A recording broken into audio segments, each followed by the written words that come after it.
Hey everybody, welcome to another episode of the Ali Show, a monthly podcast from Bectran where you get to learn about industry challenges from your peers in finance and accounts receivable. My name is Ali. I am the Director of Product and Engineering here at Bectran. In my role, I get to work with our customers, our partners, as well as third parties to solve real world industry problems for the order to cash space. Today, I have a very special guest with us, a customer that we've known for a very long time, Len Brown from Floor Decor. I'll let Len introduce himself, but just to give a bit of background on our relationship or just my personal relationship with Len, I actually did the initial implementation for Floor and Decor along with a few other team members. I've obviously learned a lot from Len, not just about trade credit, but also about construction trade credit, which we will talk a lot about today. But yeah, Len, thanks so much for joining and taking the time out to speak with us today. Really appreciate it. Why don't you just sort of for the audience, go ahead and introduce yourself, who you are and what you currently do at Floor and Decor, and I guess what Floor and Decor does. I'm Len Brown. I'm the Senior Director of Commercial Credit at Floor Decor. Floor Decor is mainly a retailer, but we do have a commercial division, and my role is to oversee all the credit functions in the commercial division. Nice. Yeah, I mean, obviously, I'm sure everybody listening has seen a Floor and Decor store. Anybody building a house or just has a wife. Uh, uh, I so encourage you to they, go to the store and take your I don't have a wife, Len. Uh, but yeah, I guess, for the audience, Len has been in the industry a very, very long time. Len has seen, the market shift and, has been through the industry in different companies in different spaces. Obviously, there's even though it's in construction, it's a different space. Just for the audience, then, if you want to give a background of like, kind of the different industries and different companies you've worked on and how you've seen it work differently in each of those companies from a construction trade credit perspective. Sure. So I started out when I got out of college, and I was looking for a job, and the country was in a recession at the time. I lived in Dallas, and the banks were failing, and it was a very challenging economic time. So it was difficult to find a job, and I looked around for quite a while. And then this opportunity at Dun& Bradstreet came up, and so I thought, well, I'm just going to take something now, and then I'll continue to look, and this is just going to be temporary. Well, it's been 35, 40 years later, and I'm still here. So that's kind of how that evolved. So I worked at D&B for 4 years, learned a lot about credit in a very broad sense across multiple Yeah. industries. And then when I left Dun& Bradstreet, a friend of mine that I'd known at D&B had moved on and was working at Ferguson Enterprises, a plumbing wholesaler. And so he told me it was a great place to work, lots of opportunity and all that. So I decided to look into it. And I started at Ferguson Enterprises and worked my way up from a branch controller all the way to a senior regional credit manager at the end. And I left Ferguson in 2017, and then I joined Floor and Decor. Very nice. So those are very like different companies, and obviously those are also like in that timeline that there has been a lot of like massive economic shifts. So like, could you tell us about like the like in your mind, like what would you say have been the biggest economic shifts as it relates to trade credit and construction trade credits, and what are some of the key factors you have seen that sort of have impacted those economic shifts? Sure. Yeah, I'd say the biggest one would have to be 2009, the Great Okay. Recession. So, we were used to economic ups and downs. We'd have recessions, and then we have period of boom times, and when things would get really, really good.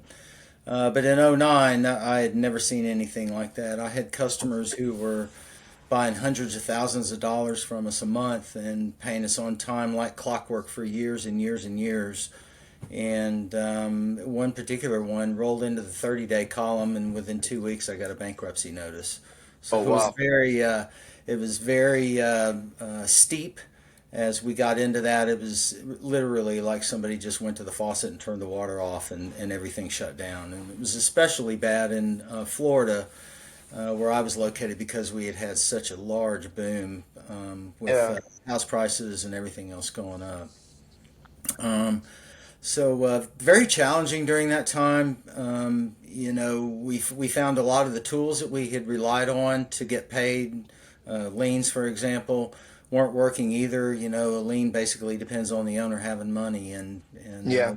when the banks cut off all the funding to all construction projects because the economic outlook is so bad, everybody gets kind of stuck at that point. So we had Yeah. to we took some write-offs, and we had to kind of reposition our business in order to function in the new environment.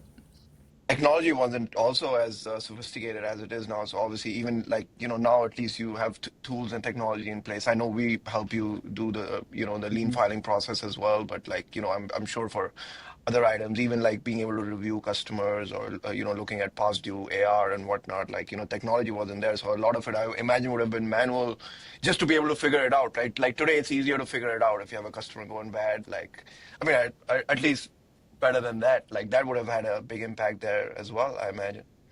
Well, sure, we would have seen it coming a little bit faster if we'd had the technology that we have today. And certainly, with there's much more information available in the marketplace in general about customers and projects and all the other facets that go into all that. So certainly, it would have made a little bit of a difference in all that. Yeah. What do you think about the current market landscape? Like, obviously this one is very different. We may have a recession coming. Some people are saying that we already have a recession. I don't want to alarm people. I don't want to use the R word, I guess, but I already used it. People are also saying there may be an AI bubble. Obviously, I have to deal with that on my side. But what do you think of the current market landscape? How do you think it's different than, sort of some of the other ones you've seen, or just generally in your experience? What do you what's in your mind? Well, the good news in comparison to 2009 is our banks. We don't have a risk of the whole financial system collapsing like we did back then. Knock on wood. Um, and I guess from what I'm seeing, my personal opinion is that we do have some systemic weakness on the in the retail side and in the consumer side. We're kind of stuck in a logjam with the housing market, which is affecting us. We had low interest rates for so long, and so many people are locked into those low interest rates in their current homes that they're in. In order to move, they would have to downsize just to accommodate the increase in interest rates. So most people don't want to have existing home sales, and the higher interest is obviously slowing the new home construction as well. At the same time, you've got pricing pushes on that as well because of the cost of materials and some of the inflation that's still sticking around from all of the government subsidies that were done during COVID to keep the economy alive, resulted in some little bit of overvaluing. So Yeah. those two things are pretty tough. And but that's overlaid by real success on the AI thing. I think we've got a lot of growth coming in that industry, and that's driving a lot of the stock market run up that we've seen in the S&P Yeah. 500. So it's almost like you have a Yeah. section, yeah, a section of the economy that's being very successful and growing like crazy, and another section that's kind of weak and may have a little bit of instability in it. Yeah, no, I mean, on the AI side, we implement those technologies and like we implement those technologies for our customers, and we have to be obviously aware of that. We see a lot of good potential. I mean, from just my own personal opinion, things being portrayed better than what they are. So, it's something to be cautious about. But that's a conversation for a different day, I guess. Uh, moving on to I guess construction trade credit line. I guess one of the things that I always talk to our customers about and want to educate them on, and something that you obviously have a wealth of knowledge on, is how construction trade credit is different than regular trade credit, with jobs and projects. Obviously, other companies who don't have projects or jobs, they don't have to deal with those complexities. One thing that you just mentioned right now is the lien filing process, right? Mhm. But I'm sure there are other things, customers with secured and unsecured accounts, managing the AR there. because we see that with our customers and whatnot. So yeah, if you just sort of explain like what, if you could explain from experience what that's like, and then also like how you're seeing the economy and the current market affect that. Like, do you see project timelines increasing? How do you see the cash flow for the contractors, and what are some tools that you're looking at to be able to manage that better? Yeah. So we had record growth up until around 2023 when we started to see things flattening out. And it was exactly what you're saying. Prior to that, if a customer got into trouble or had multiple projects going, the money generally flowed pretty easily from the banks and the people Yeah. who were financing it. But, as things started to tighten up a little bit and we started to feel inflation, there started to be more scrutiny around the money that was flowing in the industry. The banks weren't, rather than just releasing that draw to the customer so that they could pay us, they said, oh, well, we're going to have to do an inspection now, and you're going to have to wait for our guy to come out and see how much work Yeah. is done. So they started scrutinizing that, and that slowed things down a little bit. One thing I wanted to point out about the construction industry is that it's full of a lot of people who have a really positive outlook and on life, and they're always the next job that comes along is going to fix everything that all the problems that we've had up until this point. And one of the things that I always tell the people who work for me is, when you're talking to a customer and trying to work through a problem with them and trying to get the money collected, you always want to be professional and you always want to be respectful to those people, because that customer who may end up going out of business and you may end up taking a loss for, he's going to be in the industry. He's going to continue to Yeah. do that. We're going to continue to supply material to the industry, so you're likely going to encounter him again. And I've literally had customers go out of business, and then the principal in the business went to work for my largest customer and was in charge of the purchasing decision. Oh, wow. So, Okay. and another common factor to people in construction is they all have very long memories, and so they they uh, they remember the good, but they remember some of the bad too. And if we aren't respectful to people, then that can come back to bite us in the future. Yeah, no, definitely. I mean, I because I have friends that obviously they don't know anything about trade credit, right? So I would like they ask me like how is it different than like consumer? I'm like, well, the biggest difference is relationship. Like it's a relationship business. Like and what you're saying is, obviously it's true for construction, but it's just true for like generally trade credit. Like it's a relationship business, like you also never know. Okay, you may think somebody is small, and then over the years they grow to be big, and like you want to be in a position to say, hey, these people they gave me a chance. I want to give them more of my business, right? So always very important to keep that in mind. That it's a relationship business. Just like this is a relationship Yeah, business, Len. it is. It is, Um, and you're exactly right. You never know that credit app that you're processing today that looks kind of small and may be insignificant to you compared to all of your other customers. It's very possible. I've seen it happen a million times. Customers get started, they get on a roll, and they connect on where they need to, and they grow very quickly and become a yeah, very good customer for you. yeah, no, for sure. For construction, I guess two questions, Len, like more on the risk side. Like, what would you say are some good data points to look at from a risk perspective, both on the onboarding side, like, approving new jobs, as well as on the maintenance side, like looking at the AR? Like, what are some of the things that you look at to make sure that, hey, am I approving the right job? And also, once you approve the job and supplied the material, like, is this job healthy from an AR or risk perspective?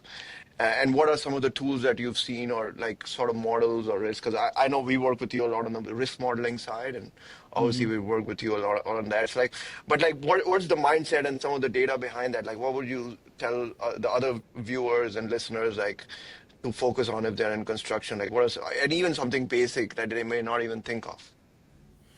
Well, as I'm approving credit apps and projects, I'm always thinking the worst possible scenario. What happens if I'm not going to get paid for some reason? Something happens, and what am I going to do to get paid? How do I have alternatives?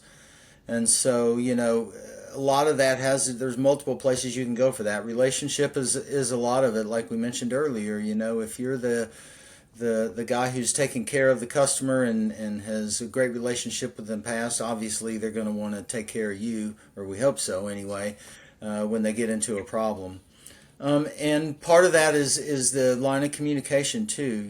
Where people are talking about their money and all that kind of stuff. So there's a little bit of pride involved in that sometimes, and sometimes people get embarrassed when they can't pay and that kind of thing. So one of the key things is to make your customer comfortable being able to communicate openly with you like that, because the more you communicate, the more options you can create to try to fix the situation that you're in, whatever that may be. Aside from that, we have the same things that are common to the construction industry. We'll use job accounts and liens and joint checks and whatever ever else we can to try to facilitate the sale and still keep the level of risk at an acceptable level. Yeah. Uh, do you do something? I mean, actually, after this call, I have to talk to you about some interesting contractor matching items. But do you do something to figure out, like, you favor the contractors that you've done business with in the past? And like, if you haven't done business with them in the past, right? Like, how do you sort of figure out, like, how do you figure out if you're going to give these people a chance? Like, or do you vouch that the customer tells you, like, hey, these are good contractors. I worked with them before. What kind of things do you look at? I'm sure you look at, like, you run bureau reports on them, or you have maybe some other data Sure. points. I know there's something that we're working on with you to be able to help you do that as well. But like, what are some of the things that you look at? Because again, I try to explain to people in construction, it's not just the customer. You have a lot of parties on the job. Like, everybody's got Mhm. to be tight. Like, everybody's got to be tight here. One loose end here, and you're out. So like, how do you make sure that everything is tight, Len? Well, we the past behavior of a customer is a pretty good indicator of what they're going to do in the future. So if we assume that they have a good reputation to begin with and have done well with you, well, that's a pretty easy slam dunk decision right there. Yeah, we're going to Yeah. support the customer.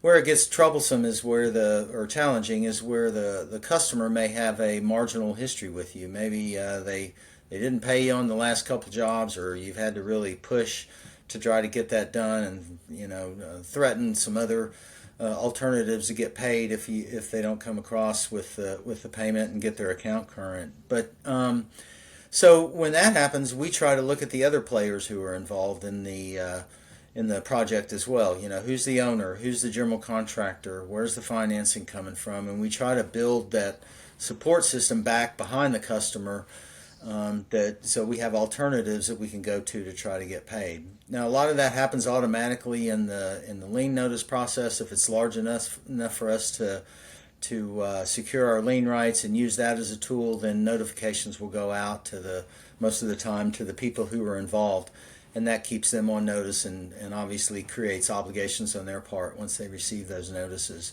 But again, it's about relationships and looking at that. We do look at bureau reports, although I consider bureau reports to be what happened probably 60 to 90 days ago. So there is a Yeah. little bit of a lag there. So you have to Yeah. take that into account.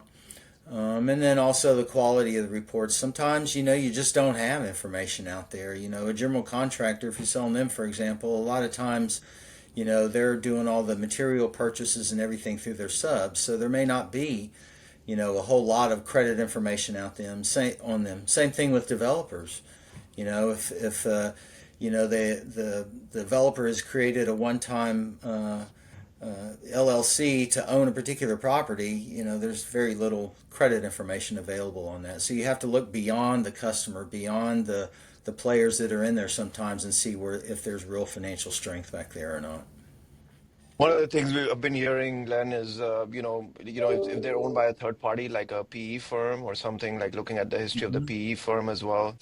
Also, obviously, there's other data sources that you could look at. Some of the things that we've spoken about in the past. I think one of the things also is just researching online as much as you can. Google's your friend. Like, as much as you can, you may find some of the things that we've been sort of helping customers with or looking at is like, just looking at the Yelp reviews of a contractor, right? Like, Yeah. would you give credit to a contractor if all of the contractor's customers are not happy?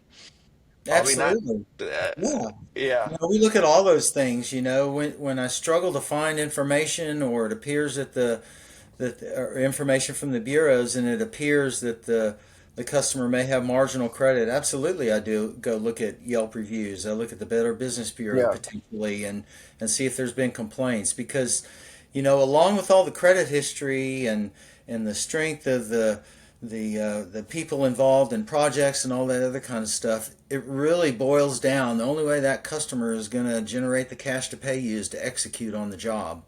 And so whether they can do that or not, whether they can get on the job site and get the work accomplished, get the billing in on time so that money flows on the next draw request that comes in, that's a big concern in some of these cases. yeah, yeah. No, definitely. And then obviously, you need technology for that, which is a good segue into the next final topic, I guess, is obviously, Len, as you said in your experience, you've been in the industry a long time. I mean, even outside of the trade credit landscape changes, I'm sure you've seen technology evolve. Mhm. Different tools that you've used. What do you think the evolution of technology in trade credit has been? How do you have you seen it evolve over the years, and how do you see the role technology plays at Floor Decor? I guess that's a Yeah. loaded question. No, no, that's fine. There was a time when we solved a lot of the problems capacity problems where we couldn't get to stuff. We just hired people, and now that doesn't work as well because we have the technology, and that technology has automated some of the lower type tasks that you have, and so it's to some extent, even if the associate is just making collection calls, they still have to understand the technology behind it, and they have to understand how to use the systems. It's Yeah, way different than just making a call and getting a promise and writing it down on a trial balance and then coming back to it next week to follow up on it. You have yeah, to be able to get that in there. Along with that, we get visibility across multiple departments. It's very easy to transfer information and see where we are. But at the same time as that's elevated, it requires a bigger and larger skill set in our associates, even if it is just a collector. So you look for them to be able to do the systems and understand how all that works, but also, as everyone's probably noticed, we are a little bit more high strung here in the last 10 to 15 years, I think, and there's less patience oh for yes, inefficient work. And so, we have to be prepared. We don't want to waste our customers' time, and we want to have all our information and our conversation ready to go when we make that call and be able to come out with a good outcome both for the customer and for us. been in the industry now 8 years. I mean, I've seen it move, like the technology expectations move more towards like a consumer end, like like like kind of expectations you have there, right? Like everything needs to be fast, real time, quick, right? Like Hmm. obviously seen a lot of that, and obviously just from our customers and even the end customers. So been interesting. What would you say has worked at Floor and Decor from a technology perspective? And what do you say would you look for in a vendor, like a technology partner, right? Like what are some of the things on your mind that you always look at, like, or would you say or tell people listening to this to always ask their vendors and technology partners to look at? Well, I would just say in general, to start with, from a technology standpoint, it's extremely important that companies invest in that. And sometimes it's very easy for people outside of credit to see, oh, yeah, well, if we invest in that technology in sales or in purchasing or procurement of inventory and all that kind of stuff, we're going to see visible results. But they don't really understand how important that is on the credit side as well. But at Floor and Decor, we have a pretty strong commitment to technology, and we try to keep that up. We always want to remain scalable because it is possible that our sales could grow very quickly. We demonstrated that back in before COVID and through COVID. Yeah. At 50 to 75% of growth a year. So it's extremely important that to be scalable in that way. So if you do end up picking picking up those sales, you can service them properly. Sometimes you get the sale in the door, and if you don't do a good job with it, that sale's much more harder to recapture and get Yeah. back. So I think it's really important that companies do stay up on technology, not just in other parts of the business, but in credit as well. Yeah. So as far as a vendor, during the vetting process, we try to build and vet the credibility.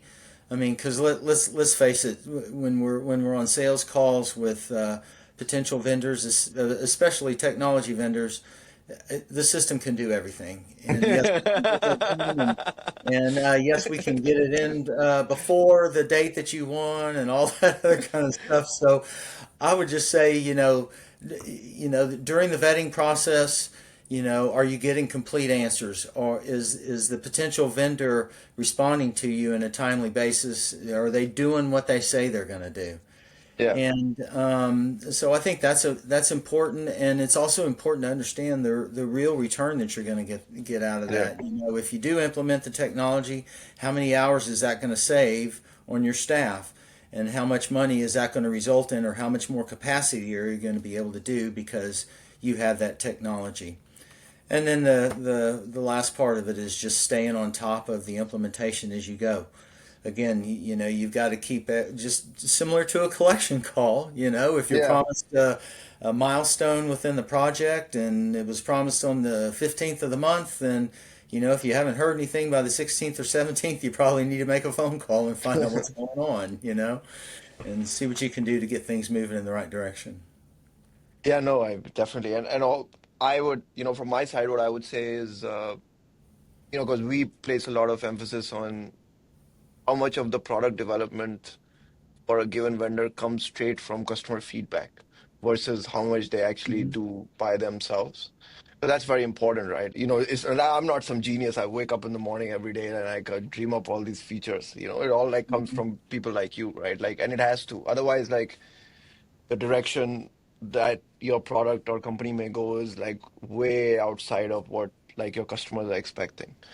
So I would say that's also a big like, always asking like, hey, what percentage of the roadmap for the product is influenced by customer feedback versus what is, Mm. is like, because you may have some other, stakeholders in the company or, firms or whatnot that they may be like, oh, just build this and we don't care if the customers are going to use it. And, and that's obviously not the way to like delight your customers, right? Sure. Uh, That's really probably the very important piece as well, because we're on the front lines and we're seeing the trends that are going on in the industry, and we're hearing what our customers want, and then we're going to come back to our technology partners to find out how we can execute that. Yeah, which brings us to our final question, Len, about the future. What would you say, given the current market landscape, you said that there's a bit of a slowing down. What do you see for construction trade credit in the next 3 to 5 years? What do you think is going to be different from just a process, sales, credit, or technology perspective? And what are a couple of top three things people should have on their mind? Well, I think everybody, including myself, needs to educate themselves on AI and how to use that tool. A lot of it is being built into new applications, and a lot of things that I'm seeing also is kind of funny are touted as AI, but they really may not be AI. They may just Oh, be yes. an excellent search engine rather than something that's actually capable of searching, finding the data, and compiling all that data and giving it back to you in a meaningful way. So anyone who's really skilled at using AI is going to be ahead of the game. And as far as the rest of the industry goes, I think it's key that you provide multiple channels that customers can pay you in, so that they can do what's right for their business. A customer in a small business has different needs than a customer does who's buying millions of dollars from you a year. And depending on where you play, whether you're trying to capture a customer in the lower end or on a high volume end, you want to have the tools that customer needs in order to do business efficiently with you, because they're all strapped for time too.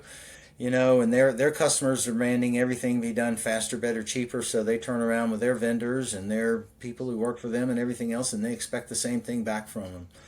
So Yeah. it's a matter of just continuing to continuous improvement and be open to new ideas. Yes.